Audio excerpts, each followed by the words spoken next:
தமிழக சட்டமன்ற தேர்தலுக்கான வாக்கு எண்ணிக்கை சரியாக 8 மணிக்கு தொடங்க இருக்கிறது.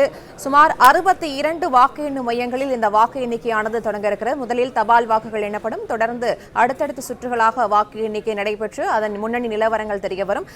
இந்த நிலையில் கூடுதல் விவரங்களை செய்தியாளர் ராஜகுமரன் வழங்க கேட்கலாம். ராஜகுமரன், இத்தனை முறை நடந்து முடிந்த தேர்தலை காட்டிலும் மிகுந்த எதிர்பார்ப்பையும் ஆர்வத்தையும் ஏற்படுத்தியிருக்கிறது இந்த தமிழக சட்டமன்ற தேர்தல் 2026. இது மாநிலத்தின் சட்டமன்ற தேர்தலில் இதுவரை இல்லாத அதிகபட்ச வாக்குப்பதிவாக 85.1% வாக்குகள் பதிவாகியிருக்கின்றன. எப்போதுமே திராவிட முன்னேற்ற கழகம், அண்ணா திராவிட முன்னேற்ற கழகம் என்ற ஒரு எதிர்பார்ப்பை தான் ஏற்படுத்தியிருக்கும். ஆனால் இந்த முறை 4 முனை போட்டி என்பது மிகப்பெரிய பேசுபொருளாக மாறியிருக்கிற நிலையில் இது தொடர்பான விவரங்களை பதிவு பண்ணலாம்.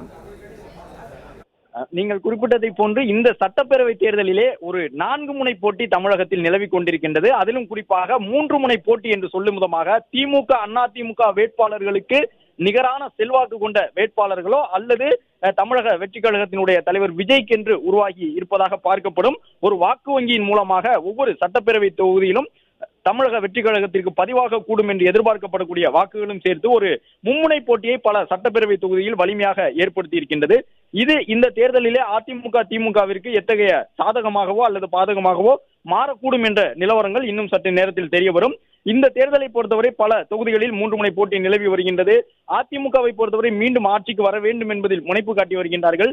கடந்த முறை சென்னையில் இருக்கக்கூடிய 16 சட்டப்பேரவை தொகுதியில் ஒரு தொகுதியை கூட அதிமுகவால் கைப்பற்ற முடியவில்லை. இதேபோன்று திருச்சி மாவட்டம் உட்பட பல இடங்களிலே முழுவதுமாக அந்த மாவட்டத்தில் இருந்த சட்டப்பேரவை தொகுதிகளை எல்லாம் அதிமுக இழந்திருந்தது.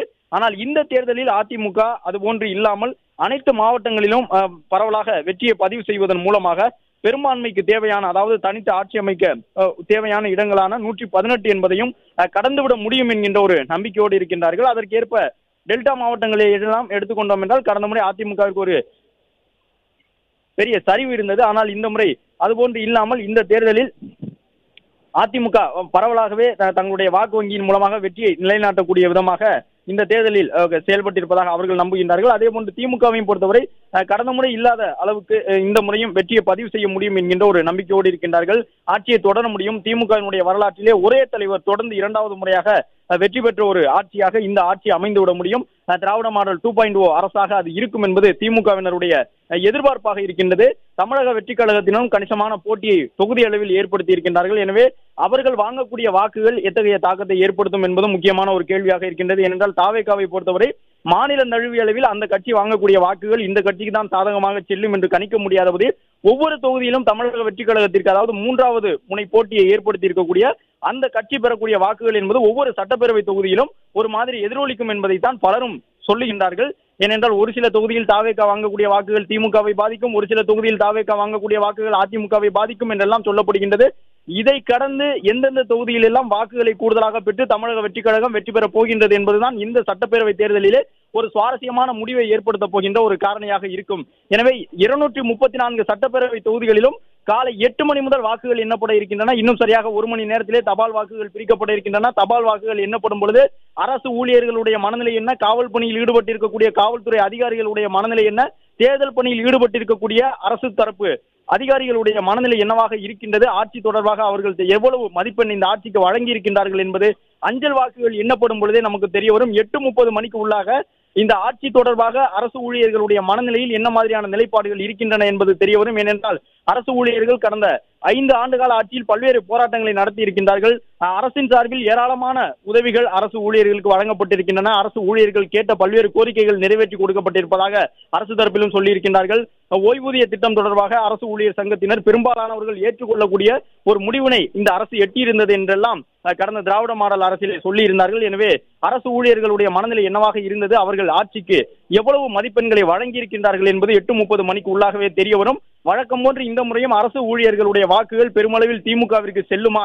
அப்படி சென்றால் அது இந்த தேர்தலிலே திமுகவிற்கு ஒரு நல்ல வாய்ப்பாக அமையும். 8:30 மணிக்கு உள்ளாகவே அது தொடர்பான விவரங்கள் தெரிய வரும். அல்லது தபால் வாக்கு முடிவுகளில் எப்போதும் போல் இல்லாமல் இந்த முறை ஒரு சில கட்சிகளுக்கு நிறந்து, அதாவது பரவலாக அந்த தபால் வாக்குகள் பதிவாகி இருந்தால் இன்று நடைபெறக்கூடிய இந்த வாக்கு எண்ணிக்கையிலே இன்று மாலை வரை கூட முடிவுகளுக்காக காத்திருக்கக்கூடிய ஒரு சூழலை அது உருவாக்கும். எனவே இந்த சட்டப்பேரவை தேர்தலில் பதிவாகி இருக்கக்கூடிய வாக்குகள் எவ்வாறு எண்ணப்பட இருக்கின்றன என்றால் 62 மையங்களில் எண்ணப்பட இருக்கின்றன. ஒவ்வொரு மையத்திலும் கூட 4 அடுக்கு பாதுகாப்பு வழங்கப்பட்டிருக்கின்றது. மத்திய மாநில அரசினுடைய உளவுத்துறை எச்சரிக்கைக்கு ஏற்ப கூடுதலாக காவல்துறை பாதுகாப்பு வழங்கப்பட்டிருக்கின்றது. துணை ராணுவ படையினர் 80 பட்டாலியனை சார்ந்தவர்கள் தமிழகத்திற்கு வந்திருக்கின்றார்கள். குறிப்பாக வாக்கு எண்ணும் மையத்திற்கு உள்ளாக இருக்கக்கூடிய அனைத்து நடவடிக்கையும் அவர்களுடைய கட்டுக்குள் வந்திருக்கின்றது.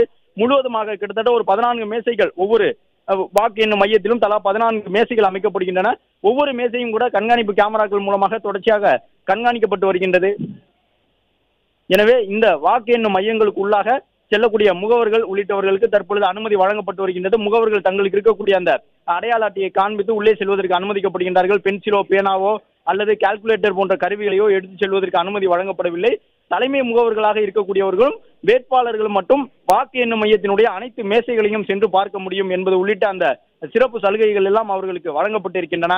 தபால் வாக்குகள் இன்னும் சரியாக 1 மணி நேரத்தில் எண்ணப்பட இருக்கின்றன. அதற்கு முன்பாக ஸ்ட்ராங் ரூம் என்று சொல்லப்படக்கூடிய பாதுகாப்பு அறைகளுக்குள் வைக்கப்பட்டிருக்கக்கூடிய மின்னணு வாக்குப்பதிவு எந்திரங்கள் எல்லாம் எடுத்து வருவதற்கான நடைமுறைகளை தொடங்க இருக்கின்றார்கள். தபால் வாக்குகள் எண்ணி முடிக்கப்பட்ட பிறகு மின்னணு வாக்குப்பதிவு எந்திரங்களில் பதிவாகி இருக்கக்கூடிய வாக்குகள் எல்லாம் எண்ணப்படும். 4 முனை போட்டி நிலவக்கூடிய தமிழகத்திலே இந்த தேர்தல் யாருக்கு சாதகமாக அமையப் போகின்றது? தமிழகத்தை பொறுத்தவரை கடந்த சில ஆண்டுகளாக 118 இடங்களுக்கும் கூடுதலாகவே பெரும்பாலான கட்சிகள், அதாவது திமுகவோ அதிமுகவோ வெற்றி பெற்று ஆட்சி அமைத்திருக்கின்றார்கள். எனவே இந்த சட்டப்பேரவை தேர்தலிலும் தனிப்பட்ட ஒரு கட்சி 118 இடங்களுக்கு மேலாக வெற்றி பெற்று தனித்த ஆட்சி அமைக்குமா, அல்லது கூட்டணி கட்சிகளுடைய ஆதரவோ அல்லது தயவோ இல்லாமல் எந்த கட்சியும் ஆட்சி அமைக்க முடியாது என்ற ஒரு சூழலை தமிழக வெற்றி கழகம் உள்ளிட்ட கட்சிகள் பெறக்கூடிய இடங்கள் அது போன்ற ஒரு நிலையை ஏற்படுத்துமா என்பதும் ஒரு முக்கியமான ஒரு கேள்வியாக இருக்கின்றது. பிளே ஸ்டோர் மற்றும் ஆப் ஸ்டோரில் இருந்து பாலிமர் செயலியை QR கோடு மூலம் பதிவிறக்கம் செய்யுங்கள். செய்திகளை உடனுக்குடன் பெறுங்கள்.